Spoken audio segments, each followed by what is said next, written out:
Ser Podcast.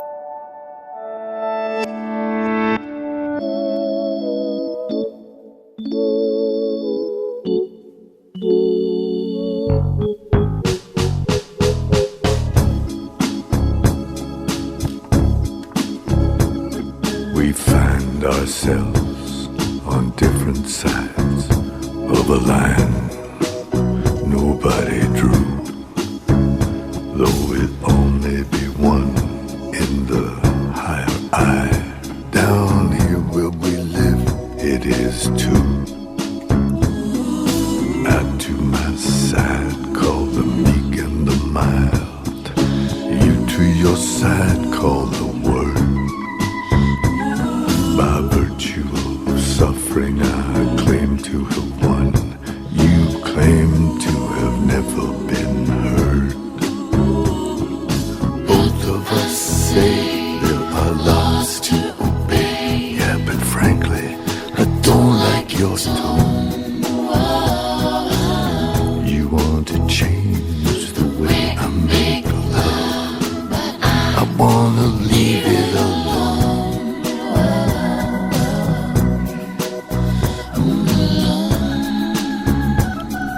Luis Rovira, buenos días, ¿cómo estás? Buenos días, Javier. Muy bien. Oye, que cada uno entramos desde lugares muy distintos. Antes, y luego Íñigo está en Roma. Tú muchas veces estás en París por razones conyugales, digamos. Ahora, ¿estás en Cataluña o estás en París? No, estoy en Figueras, en Ordis, en el pueblo. Ordis, que mirando está cerquita de el Figueras. Canigó, sí, estoy cerca de la frontera. Hoy que hablamos de fronteras, pues Mira. vivo en la frontera. Es verdad, mira, de hecho te había pedido que escucharas la conversación que teníamos hace un ratito con Ainhoa Ruth Benedicto, que es experta en militarización de fronteras, porque la historia que nos traéis hoy se trata un poco de poner un rostro humano a las cifras que escuchamos, ¿no? Y consecuencias personales de todo lo que nos ha estado contando Ainhoa. Lo has escuchado, ¿no? Sí, lo he escuchado y es terrorífico verla cómo presentamos un problema muy dimensionado y en realidad es un problema humano solucionable, diríamos, ¿no? Como veremos, ¿no? Porque toca a mucha gente, pero tampoco parece que sea el terror esto de la migración, ¿no? Y Ainhoa nos explicaba muy bien que hay todo este negocio alrededor, que las cifras no son tan exageradas como esta sensación de invasión, ¿no? Que tenemos en Europa. No, sensación la que nos quieren transmitir quienes usan esto como bandera política, ¿no? Sí. Decíamos que el año pasado, en 2024, las llegadas de inmigrantes cayeron casi un 40% en Europa, salvo en una ruta migratoria, lo mencionábamos, que es ya una de las más mortíferas del mundo. Además, en Canarias llegaron casi 47.000 personas y más de 9.000 murieron en esa travesía, según cálculos que hacía a finales de año la ONG Caminando Fronteras. Sí, fíjate que esta última semana una barca con 86 personas salió de Mauritania, de las Islas iba hacia Canarias. Esta estuvo más de 15 días a la deriva, que normalmente esto se puede hacer entre 4 y 5 días, y fallecieron 50 personas. ¿Sabes de dónde venían? De Pakistán, o sea, de Asia. Esta gente antes de lanzarse al mar, tenía que haber cruzado toda África. Claro. Y la mayoría han muerto, ¿no? Imagínate cruzar un continente como África de este a oeste para llegar al mar, luego morir en el mar. Y como decíamos, detrás de las cifras hay muchas historias, hay muchas vidas. Para el reportaje de hoy, Valentina Rojo y tú habéis viajado hasta uno de esos mal llamados puntos calientes en la ruta migratoria. Fuisteis a El Hierro, en Canarias. Sí, me gustaría decirte algo sobre esto que comentabais, ¿no? En la tertulia de corresponsales, lo de las cifras y las personas, ¿no? Fíjate, los días que estuvimos en El Hierro, hacía un tiempo de mil diablos. El Hierro es una isla muy pequeña que está rodeada de mar y viento y es una montañosa, ¿no? Y había un enorme y cuando estás allá, en el puerto, muerto de frío, en medio de un mar encrespado, en una isla tan pequeña, y sabes que en la oscuridad de la noche anda a perder una patera, que la están buscando, porque estaban buscando la patera, sabes que muchos morirán, otras llegarán aterrorizados, enfermos, helados, pues esto da una angustia y yo creo que es insoportable, ¿no? Y creo que hoy hemos perdido un poco esta dimensión humana del sufrimiento, ponernos en la piel del otro, con los migrantes y con la guerra, ¿eh? Todo lo hablamos con cifras, son datos sin alma. Y también habéis hablado de esto en la tertulia, ¿no? Creo que los países ricos nos estamos volviendo otra vez racistas y coloniales, como ya lo fuimos en el pasado. Fíjate esto que decíamos, antes hablamos del frío, ¿no? Imaginamos el frío y lo que hace el frío, que se suspende la ceremonia de Trump, o comentamos que antes he escuchado en el informativo local de Madrid que estabais bajo cero en Madrid, y no imaginamos lo que es el frío en un mal llamado barco, en alta mar, después de haber atravesado un continente para intentar llegar a un lugar con libertad y con esperanza. Ese lugar, en el caso que nos ocupa, en el caso que habéis trabajado, es el Hierro, esa isla con poco más de 11.000 habitantes, tiene un solo hospital, es el segundo hospital más pequeño de España, y allí hay un grupo de sanitarios que ha creado un equipo específico de médicos para atender a esos migrantes que llegan con problemas muy graves de salud, tremendamente frágiles. Hay semanas que ocupan más de la mitad de las camas del hospital. Creo que lo llaman el equipo patera, ¿no? El equipo cayuco. Sí, aunque Macu Mora, que es la médico de urgencias, le gusta llamarle equipo pirogue, que es como en francés se llama a la patera, a la piragua, ¿no? Y es como los migrantes cuando bajan de la embarcación dicen, ¿no? De la pirogue. Macu es médico de familia, tiene una larga experiencia como cooperante en África, y aunque vive en Tenerife, decidió quedarse a trabajar en este hospital del Hierro, el segundo más pequeño de España, como decías, porque le gusta estar en un hospital donde tiene cercanía con los pacientes y también por su empatía con los migrantes. Solamente ya eso merece escucharlo. Vamos a escucharlo. Mira, si nos activan en la ambulancia, avísame al móvil, porque creo que me he dejado el de la ambulancia en la planta. En el servicio de urgencias trabajamos 2 médicos, 2 enfermeras, un auxiliar y un celador. Punto. Y os llegan 7.000 y pico. Sí, a ver, en el hospital nos llegan los pacientes críticos. No son todos los que llegan. Pero sí es cierto que en la isla hay una ambulancia medicalizada y 2 ambulancias básicas. Eso es lo que había el año pasado. Entonces, cuando llegaba una cosa así, teníamos que ir directamente y teníamos que estar presenciales en el puerto. Si nosotros estamos presenciales en el puerto todos los días, varias horas, para atender a los pacientes críticos, el resto de la isla se queda sin ambulancia medicalizada, y si ocurre cualquier otra cosa en el resto de la isla no estamos disponibles.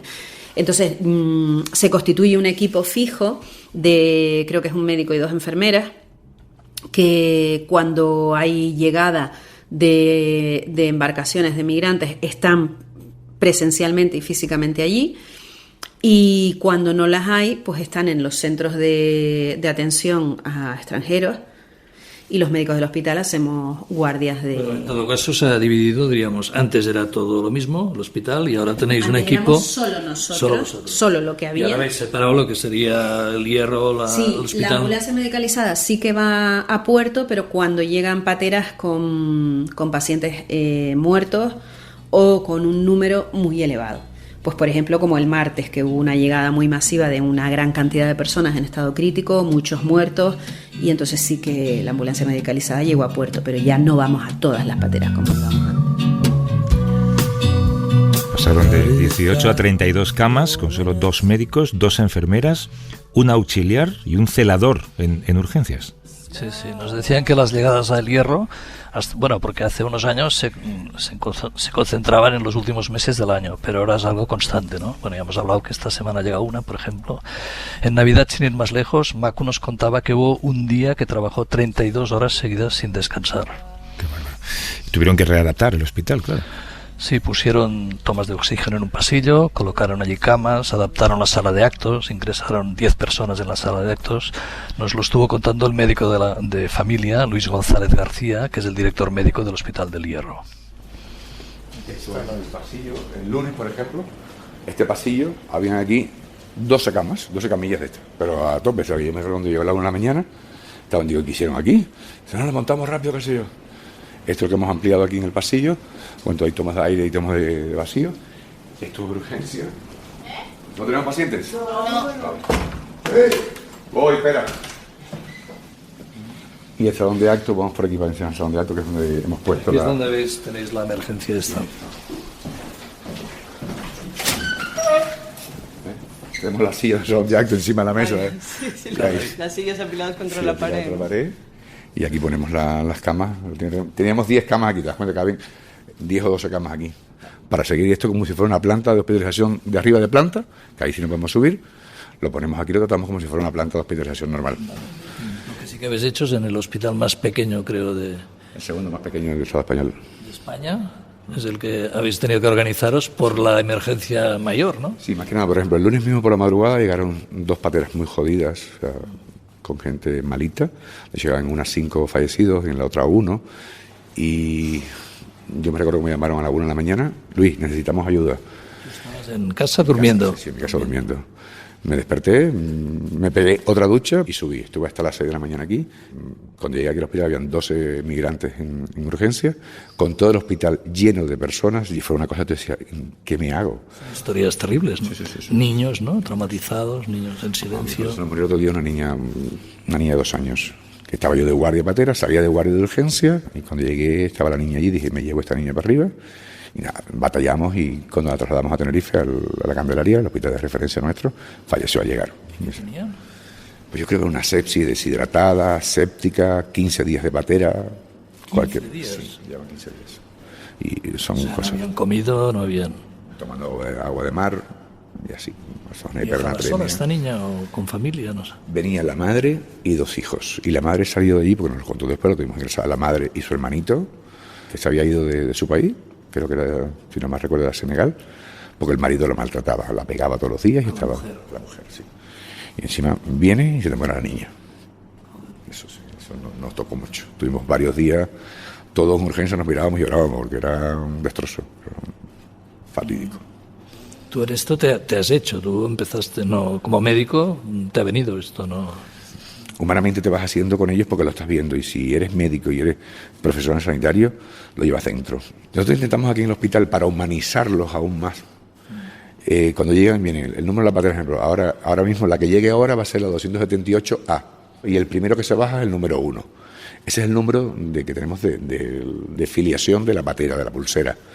J15, digo J15 porque es un paciente que falleció, que nos llegó fuerte también. J15, lo he leído en alguna parte, que os ha marcado mucho este paciente. ¿Por qué? Muy joven, un chico joven, sano.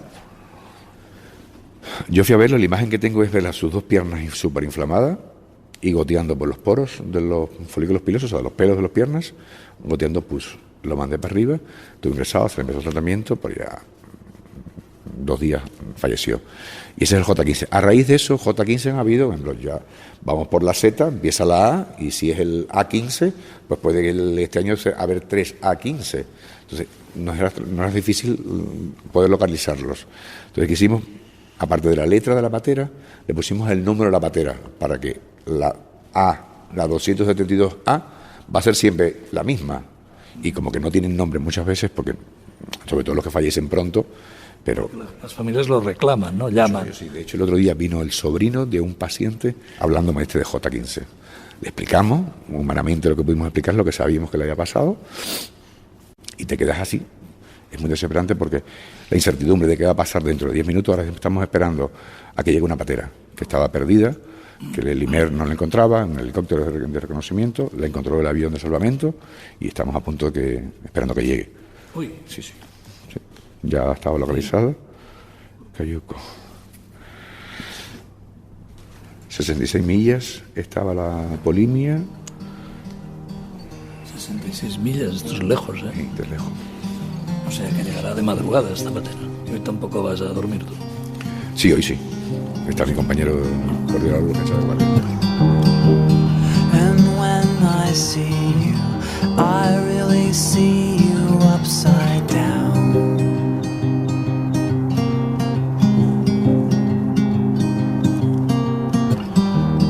But my brain knows better.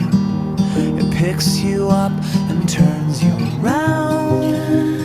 Bruce, pensando en esa niña de 2 años, el que no se conmueva con eso no tiene alma, ¿eh? Y me decía Valentina además que cada caso que os contaba Luis era peor que el anterior, ¿no? Sí, es muy... Sí, has visto cómo se ponía él, ¿no? Es que es... Bueno, yo creo que él tenía que hacer un esfuerzo de entereza también, ¿no? Que le agradecemos, nos lo ha trasladado, es emocionante escucharlos. Contaba Macu, la médica de urgencias, que además de este equipo de médicos ha instalado en el puerto de la Restinga una especie de hospital de campaña para atender a estas personas, ¿no? Y contabas al principio que vosotros habéis visitado el puerto. Sí, en el puerto es donde reciben los primeros auxilios, les abrigan, les dan de comer, les numeran, ¿no? Como contaba Luis, ¿no? Que ponen, como no tienen documentos, cada persona es una letra y un número, ¿no? Mandan al hospital a los que están peor y el resto va a un centro de detención temporal, ¿no? A la espera que decidan su situación legal. Bueno, esta patera que estaba esperando llegó a la madrugada con 79 personas, Iván, y afortunadamente todas estaban vivas. Que los que llegan al Hierro son embarcaciones que salen normalmente de Mauritania, están como poco, si tienen suerte, 4 o 5 días y noches, hay que recordarlo, navegando por el Atlántico, en ese tiempo, en ese clima. ¿Qué tipo de problemas suelen tratar los médicos? Bueno, lo que contabas tú por días, ¿no? Pero ellos nos contaban que cuentan la navegación por noches, porque es por la noche cuando sufren el terror este inmenso, ¿no? De estar en alta mar a oscuras, ¿no? Y es curioso, en vez de decir los días que han navegado, dicen las noches, ¿no? Y como nos decía Luis, casi todos sufren de hipotemia, pero hay otros muchos problemas, y algunos muy graves, de los que nos estuvo hablando Macu Mora, la médica de urgencias. Vamos a escucharlo. Uno de los problemas que tenemos es que, bueno, yo soy una de las pocas que hablo francés. Y, bueno, si hablan francés, muchas veces me llaman a mí para comunicar defunciones, para preguntarles realmente la historia de qué es lo que puede realmente haberles pasado. Hay quien viene con familia, pero viene mal, los separamos de la familia, pero no lo sabemos porque nadie se entera de que el hermano quedó atrás. Esto es una cosa que nos pasó ayer, ¿no? Nos pasó esto, pues uno de los pacientes que estaba ingresado empezó que se quería levantar, que lo dejáramos irse, que él iba a buscar a su hermano. Y bueno, empezamos a buscarlo por todos lados, pero claro, él no sabe qué número y qué letra tiene su hermano. Él nos dice su nombre y yo no sé cómo se llaman. Y la casualidad de que su hermano no estaba aquí, sino que estaba grave y lo hemos trasladado a la UBI del hospital de referencia, que es el de la Candelaria en Tenerife. ¿Cómo conseguiste que supiera él esto? No lo sabe. Ah, no lo sabe. Todavía no lo sabe. ¿Y el hermano está vivo? Sí, está vivo, pero está en la UBI. Está malito, pero bueno, yo espero que salga para adelante. Porque lo que tienen son muchas infecciones por las heridas, ¿no? Con el agua, las malas condiciones. Pueden tener, mira, depende. Durante el trayecto se pueden quedar, vienen muchas veces que hace días que no comen, vale, de eso no se mueren. A veces han bebido agua de mar. Durante el trayecto, si el tiempo ha estado malo y hay todo este viento, hay olas, están mojados todo el rato, nosotros hemos tenido fallecimientos y los tenemos por hipotermia. Más luego el pie de patera. El pie de patera es una entidad que tiene que ver con que el fondo de la patera está normalmente lleno de agua, lleno de orín, lleno de suciedad. No se pueden mover, se orinan. No se pueden mover. Muchas veces toman semillas que son astringentes para no tener que ir al baño durante todo el trayecto. Y vienen los pobres con un dolor, el estreñimiento es una de las cosas, y la tripa hinchada con un dolor horrible. La mayoría de ellos les tenemos que dar laxantes para que luego puedan ir al baño. Y luego durante el trayecto, otra de las cosas que ocurre es que ellos pasan mucho miedo. ¿Vale? Bueno, entonces, los malienses, por ejemplo, no han visto el mar. No han visto el mar, no saben nadar, se marean, vomitan, porque es la primera vez que se suben en un barco. Hay quien se vuelve loco, hay muchos a los que tienen que atar. ¿Vale? Sí, llegan muchos con heridas por haber estado atado y te lo dicen, es que se volvió loco pues porque no había agua, se acabó el agua, por lo que fuera. Y una persona agitada dentro de estas embarcaciones es un peligro para todo el mundo. Y claro, vienen con unas lesiones, muchos vienen con las manos completamente engarrotadas, por lesiones ya a nivel del nervio, porque han estado atados de pies y manos, con lesiones, con infecciones, heridas, cualquier herida que se hagan bien infectada. Los pies de patera, muchos de ellos terminan en quirófano y luego necesitan cirugía plástica porque se quedan sin una parte importante.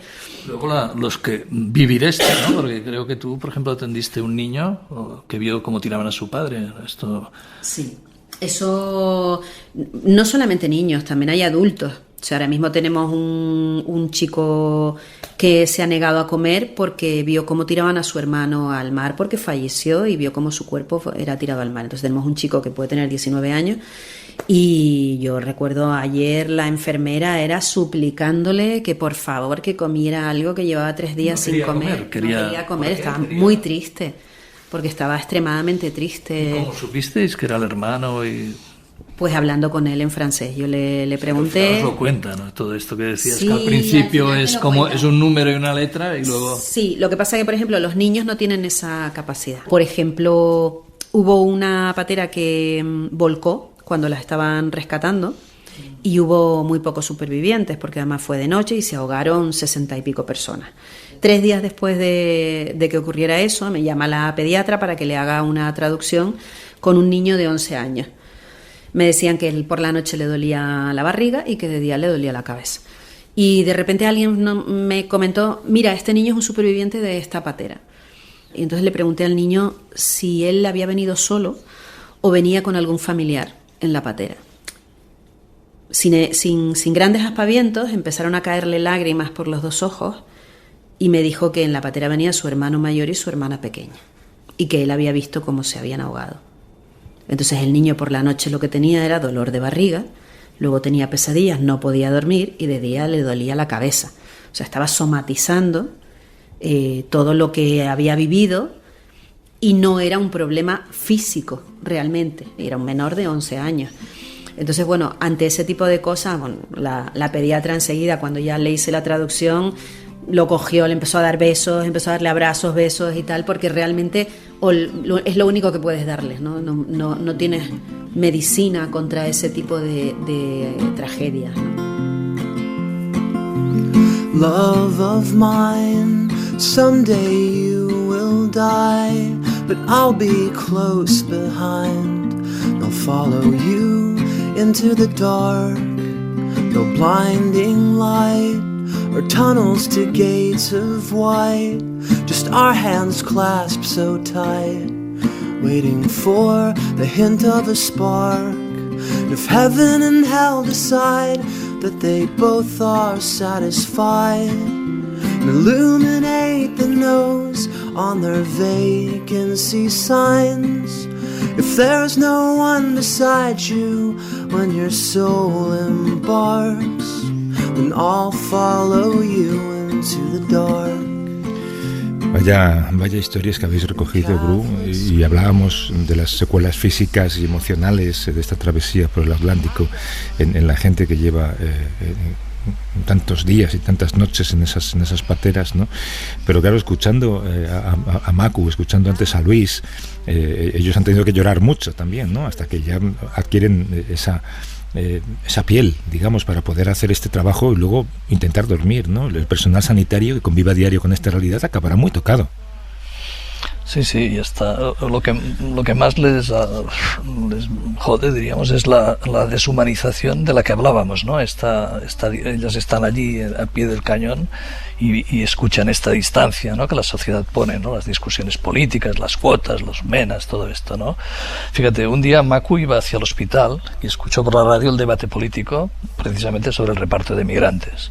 Y cuando llega a la sala de urgencias y se encuentra con un panorama desolador. Así que estaba tan harta de estas historias que hizo un tuit y sin que ella lo supiera, este tuit acabó llegando al Congreso de los Diputados. Si quieres lo escuchamos. Le voy a leer un tuit. Un tuit de los muchos que podría leer, pero que creo que es una fotografía de lo que ocurre, viene ocurriendo y va a seguir ocurriendo. SOS. Soy médico de urgencias en la isla del Hierro. Hoy he llegado a La Guardia y mis compañeros estaban llorando. Pues me he puesto a trabajar y he acabado llorando yo también. Señores políticos, déjense de chorradas. Esto es una crisis humanitaria y está en Canarias. La diputada Cristina Valido, de Coalición Canaria, cuando se debatía en el Congreso el reparto de menores en plena emergencia humanitaria en Canarias, ¿no? Sí, Maco nos contaba así cómo ocurrió esta historia. Yo llegué aquí un día a trabajar, me encontré a uno de mis compañeros más mayor, con muchísima experiencia, y uno de los más jóvenes, llorando. Empecé a trabajar y terminé llorando, yo también. Pues, había una tragedia de estas con una niña pequeñita, su madre que estaba aquí, yo haciendo las traducciones. Y creo que al día siguiente se votaba en el Congreso de los Diputados la primera vez la modificación para poder repartir a los menores que ya los centros aquí, Canarias está completamente saturada, y me parecía todo una locura. Es decir, esta gente realmente no sabe lo que está ocurriendo aquí. porque realmente ni se está atajando el problema, ni tenemos todos los recursos que serían necesarios, dándonos cuenta de que esto no va a parar. ¿Cómo lo llevas tú esto? Bueno, hay días que mejor, hay días que peor. Yo procuro no pensar mucho en ello, pero luego me doy cuenta de que cuando lo cuento la voz me tiembla, ¿no? Entonces eso quiere decir que por lo menos todavía no me he deshumanizado en ese sentido, ¿no? Lo llevo mal cuando se me juntan un día tras otro y luego al día siguiente parece que ya has vivido la historia más dramática y de repente ocurre otra todavía más dramática, ¿no? Más decís. Tanto yo como mis compañeros, yo creo que hay una situación de cansancio evidente, porque es evidente el cansancio físico, pero el cansancio emocional es fundamentalmente un cansancio de que estamos un poco desesperanzados en que esta situación tenga un final, de que no es una situación... Y tenemos como la mirada humana que decías tú, ¿no? Una mirada humanitaria, humana. En la mirada humana yo creo que hay dos responsables. Una parte de la responsabilidad es de los periodistas. Se han acostumbrado a dar las noticias de manera numérica, no hablan de personas, no hablan de historias, hablan de llegaron tantos eran menores, tantos eran mujeres, tantos fueron al hospital. Al día siguiente exactamente lo mismo, la misma frase cambiando el número, ¿no? Y por otra los políticos que utilizan de manera completamente partidaria de hablar de peligro, invasión, todo ese tipo de cosas, ¿no? Entonces eso genera el que además se tenga lo de la invasión te debe sonar a chino, ¿no? Cuando ves todos estos pacientes necesitados y toda esta gente que les llaman invasores. No solamente es que me suena a chino, invasor llega con armas sino que además resulta que el mayor número de personas migrantes que vienen a vivir a Canarias vienen de Europa. Y después de Europa, el siguiente continente es Latinoamérica. Es que ni siquiera es el continente africano el mayor número el que genera el mayor número de migrantes. Es que siempre que hacemos este tipo de trabajos, Bru, uno se da cuenta de que basta con salir a la calle para descubrir que la realidad es muy diferente a lo que se dibuja desde las tribunas del Congreso o, como decía Macu, en ciertos programas de radio y de televisión, ¿no?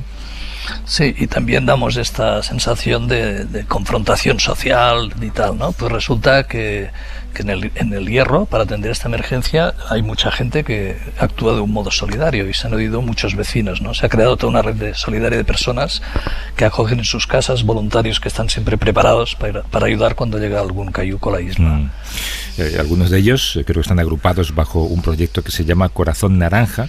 Estuvisteis conversando con uno de estos voluntarios, ¿no? Sí, estuvimos en casa de Teseida Padrón y Gilberto Carballo, que han acogido de forma temporal a 2 niños senegaleses que son hermanos.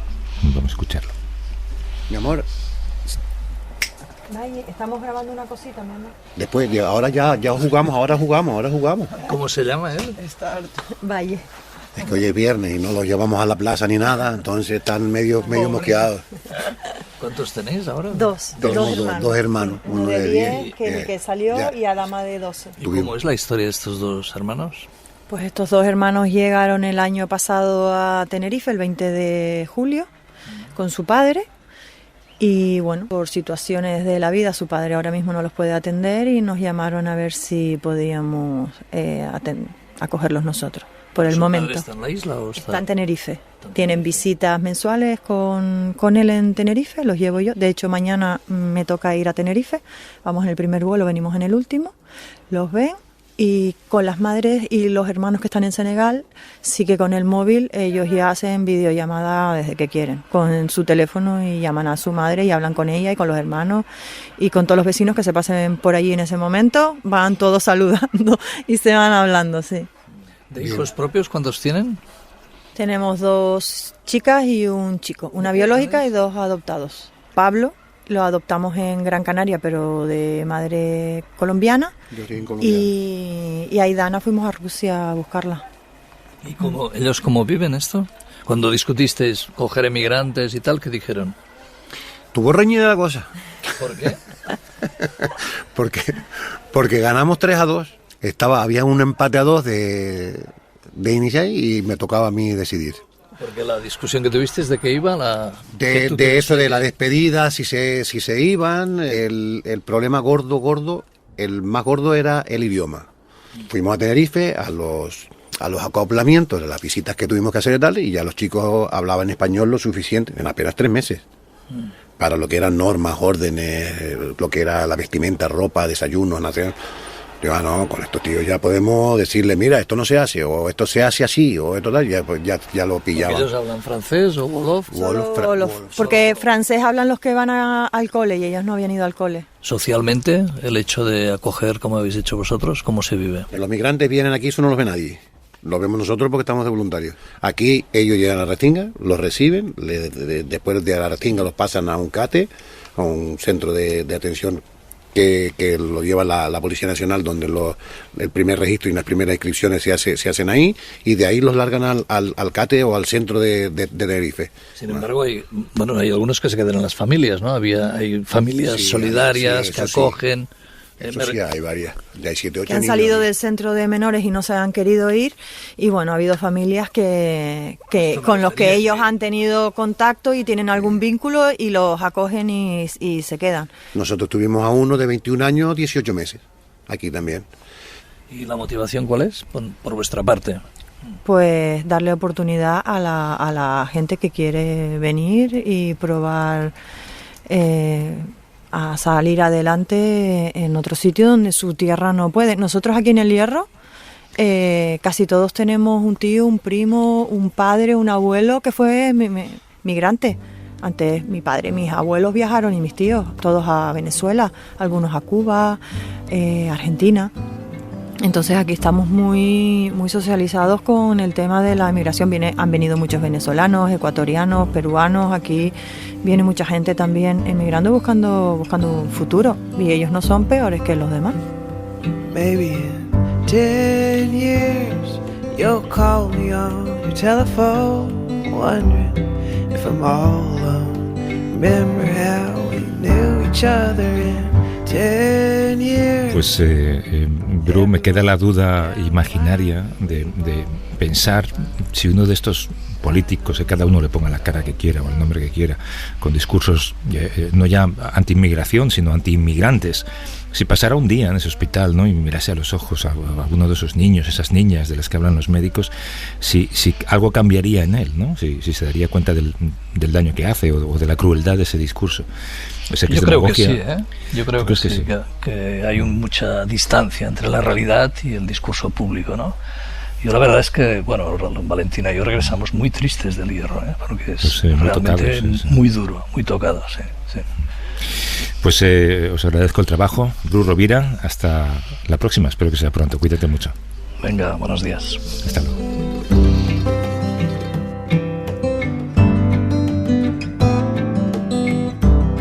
Para no perderte ningún episodio, síguenos en la aplicación o la web de la SER, Podium Podcast o tu plataforma de audio favorita.